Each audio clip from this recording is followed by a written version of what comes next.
Well, I'm like you, born and raised New Yorker.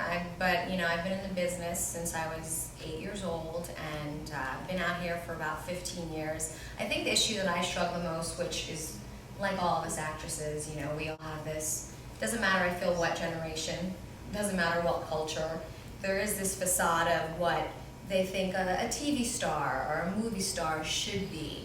And if you look at things now, like for instance, the show Girls on TV right now, I mean, very unique show where it just shows you doesn't matter what size, what color. For me, I'm Irish, I'm Italian, and I'm Dominican, so I call myself the United Nations. I'm a little bit of everything, and I think what I dealt with was dealing with my vulnerability of not being blonde hair and blue eyes. I remember starting, you know, in the business with, I grew up with, I don't know if anyone knows Laura Bell Bundy, who, Sure. you know, was on Broadway, Legally Blonde. I grew up with these type of girls, and I was always saying to my mom, who was Irish and Italian, and my dad, who's from the Dominican Republic, you know, why do I not look like them? Or why do they want, you know, someone that looks like this? I wasn't able to embrace the color of my skin. And even though I went to an all-Catholic school where everyone was predominantly Irish, and I'm Irish, and I went, well, I have freckles, but because I didn't look like what they thought I should look like, I was constantly dealing with a discrimination issue.